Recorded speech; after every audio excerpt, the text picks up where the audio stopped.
अब हम लेसन 3 से वो प्रश्न लिए हैं जो एग्ज़ाम में हर हाल में ही पूछा जाता है 2 नंबर में।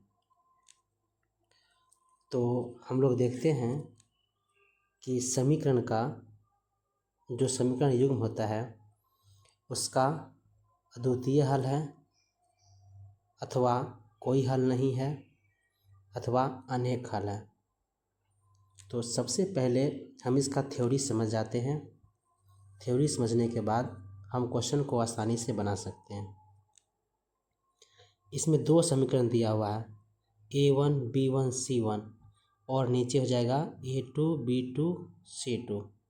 ठीक है, तो जब हम अनुपात की तुलना करते हैं तो लिखते हैं A1 बट्टा A2 बराबर B1 बट्टा B2 बराबर C1 बट्टा C2।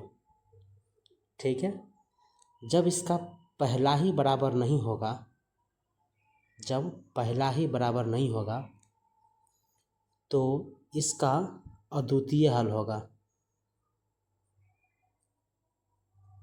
अद्वितीय हल होगा। ठीक है, ये एक कंडीशन हुआ। दूसरा कंडीशन है क्या? दूसरा कंडीशन है A1 बट्टा A2 B1 बट्टा B2 और C1 बट्टा C2 जब तीनों बराबर हो तो इसका अपरिमित रूप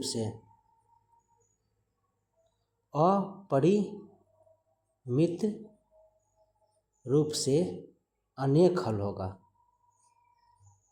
अनेक हल होगा, यानी अपरिमित रूप से अनेक हल होगा जो इस कंडीशन को फॉलो करता है और जो पहले बताएं इस कंडीशन को फॉलो करता है।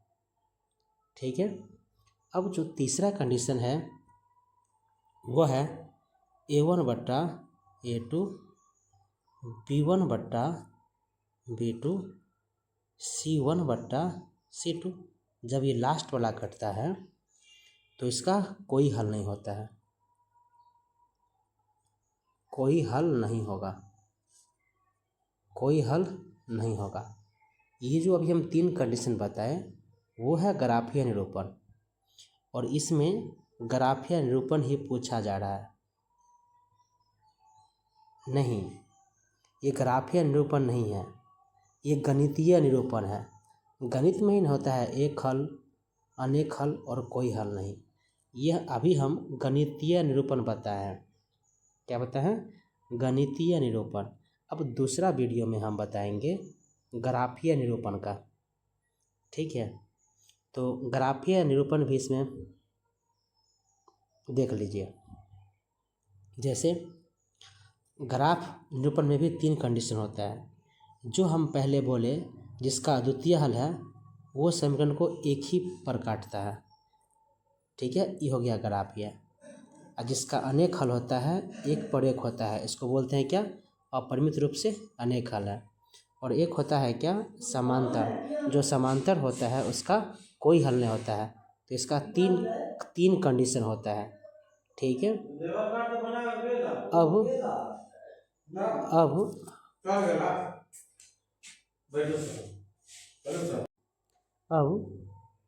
हम बनाते हैं क्या कि हम दोनों कंडीशन देख लिए, एक हल, अनेक हल और कोई हल ना हो, इसको बोलते हैं गणितीय निरूपण। तो हमसे गणितीय निरूपण का ही प्रश्न पूछा जा रहा है, तो हम अब जांच करते हैं, तुलना करते हैं। ठीक है, तो इसमें तुलना करेंगे कैसे?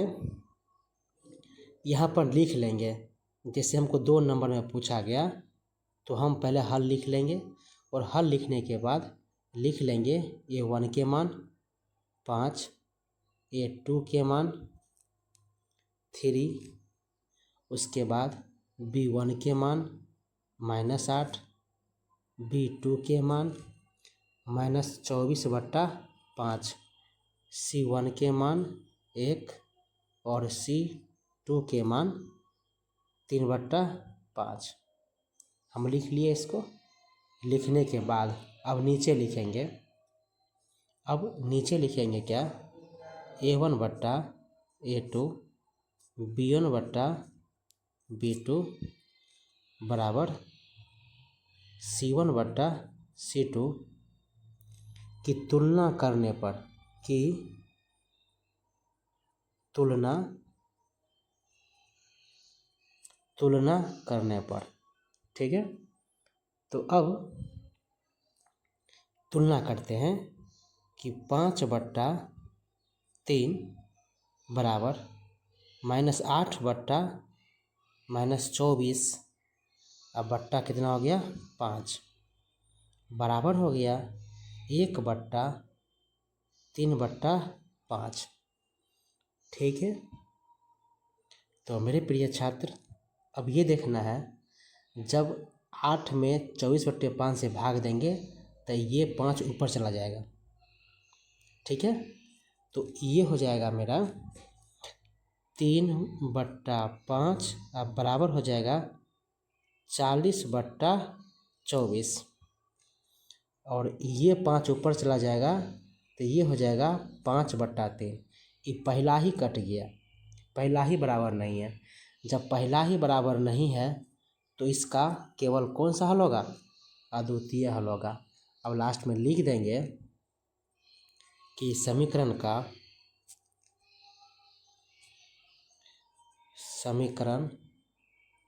का अद्वितीय हल होगा, तो हमको 2 में 2 नंबर मिल जाएगा।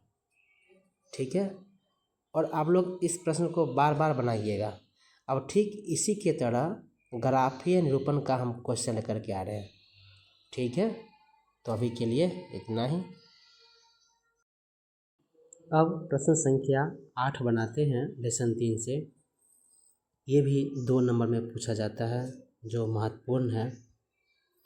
इसमें विलोपन विधि से हल ज्ञात करनी है। कौन सा विधि से, विलोपन विधि से। तो अब यहाँ से हम हल करते हैं। विलोपन विधि का मतलब होता है क्या, किसी एक को विलोप कर देना। ठीक है, जैसे यहाँ पर में दिया हुआ है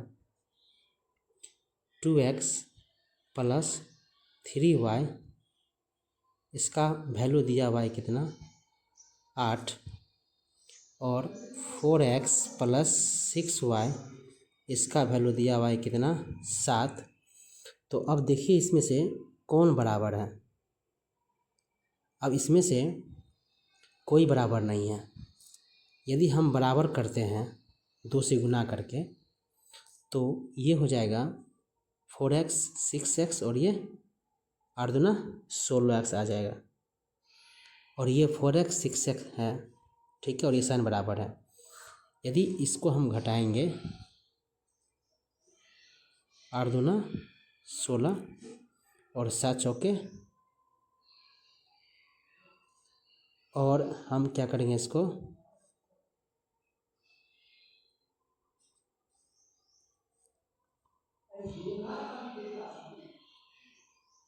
अब इसको क्या करेंगे, ये तो 4x का 4x रहेगा, और 6y का 6y रहेगा, और ये 7 रहेगा।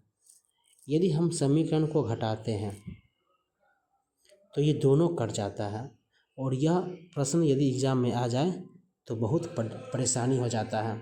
ठीक है, तो इस प्रश्न को हम कैसे बनाएंगे, इस प्रश्न को हम बनाएंगे कैसे, इस प्रश्न को हम बनाएंगे कि इसमें इस प्रश्न का जो ऐसा प्रश्न हो तो इसका अनेक हल होता है। तो यहाँ पर लिख देंगे कि इसके अनेक हल के लिए, इसके अनेक हल के लिए 2x + 3y बराबर 8 एक ही समीकरण होगा, और इस समीकरण में हम x और y का मान कुछ भी बैठा सकते हैं। जैसे हम यहाँ पर लिखते हैं x का वैल्यू लिखते हैं, तो ये होता है 8 - 3y/2। तो यहाँ पर में हम x का y का वैल्यू कुछ भी बैठा सकते हैं, यानी 0 1 2 3 बहुत कुछ भी हम बैठा सकते हैं। इसका मतलब हुआ कि अनेक हल निकलेगा। क्या हल निकलेगा, अनेक हल निकलेगा। ठीक है, यानी y के मान हम जो भी रखेंगे तो x का मान निकलेगा। तो ऐसा प्रश्न आए तो इस प्रकार से प्रश्न बनाया जाता है, तो इसका अनेक हल निकलेगा। ठीक है।